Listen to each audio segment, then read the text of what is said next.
सनातन नहीं मिटा रावण की तलवार से, वो सनातन क्या मिटेगा ये सनातन जैसे नेताओं की बकवास से। इतने भी पापी हैं वो तो भगवान की शरण में आएंगे तो अच्छा ही होगा। मुझे नहीं पता भैया, बहरूपिया तो कोई भी कुछ भी कर सकता।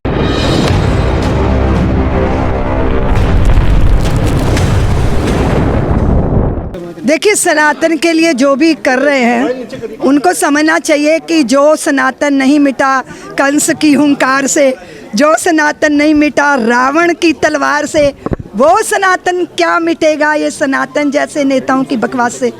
बात ये नहीं है, इस देश के अंदर हिंदू समाज की उदारता का ये दुष्परिणाम है कि तमाम तरह के लोग हमारे धर्म पर टिप्पणियां करते हैं। यहाँ मातृशक्ति सम्मेलन को हम संबोधित करें, हम अपने धर्म की निष्ठा को, आस्था को सुदृढ़ करके रखें। राजनीति की रोटियां सेकने के लिए जो नेता सनातन धर्म का अपमान करते हैं उन्हें नहीं पता कि वो कितना बड़ा पाप कर रहे हैं, क्योंकि एक सनातन धर्म ऐसा है जो चींटी से लेके ब्रह्मा तक एक ही चेतना का दर्शन करता है। ये धरती सनातन की वजह से सबके आंचल की छाया बनी। आप देखो, यहूदियों ने विश्व के अंदर सब जगह मार खाई, एक जगह से खदेड़े गए, दूसरी जगह मार खाई, वहाँ से खदेड़े गए।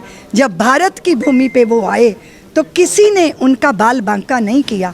हम उदारता रखते हैं, सबको समाना, समेटना, समो लेना, संभाल लेना, ये हमें संस्कारों से प्राप्त है। वो सनातन जो हमें नर से नारायण बना के व्यक्ति, समष्टि और सृष्टि परमेष्टि तक की यात्रा करवाता है, उसके लिए अनर्गल प्रलाप सिर्फ वोटों के लिए करना ये बहुत ही दुर्भाग्यपूर्ण है। यहाँ संतों ने प्रयत्न किया है, संत समिति ने और अखाड़ा परिषद ने, गंगा महासभा ने, और आज नारी विमर्श था, स्त्री विमर्श। और मैं तो समझती हूँ स्त्री जागृत है, सजग है, समझदार है, समझती है, तो वो सब तरह का निस्तारा कर सकती है।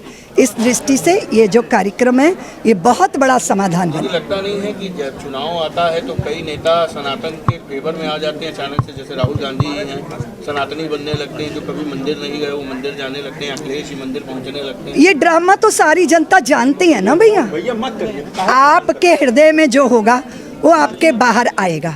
राजनीति के लिए कोई विरोध करे, कोई पक्ष में खड़ा हो, पर सनातन जगत ऐसा है जैसे पानी का बहुत बड़ा जहाज, जितना बाहर दिखता है उससे ज्यादा पानी के अंदर गहरा है। राम को लेकर राम के अस्तित्व को जिन्होंने चुनौती दी थी, प्रभु श्री राम के अस्तित्व को जिन्होंने चुनौती दी थी, अब वो मंदिर के प्राण प्रतिष्ठा में शामिल होने के लिए काफी उत्सुक हैं। इसके अलावा उन्होंने अब दिखाई अपनी तत्परता की जाना चाहते हैं, उनके लिए क्या आपका संदेश? अरे अच्छा है ना, जितने भी पापी हैं वो तो भगवान की शरण में आएंगे तो अच्छा ही होगा।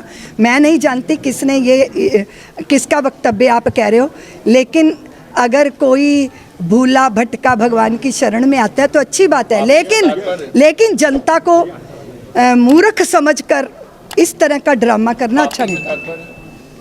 पापी तो पापी होता है जो राम को नकारे, जो सनातन को गाली दे, जो भारत की इतनी समृद्ध परंपरा का अपमान करे, वो पापी नहीं तो और क्या है। चुनाव आते ही टोपी और चादर लोग ओढ़ लेते हैं, क्या आप मानते हैं कि अब चुनाव के बाद 2024 के बाद गेरुआ वस्त्र धारण करेंगे लोग जो विरोधी है?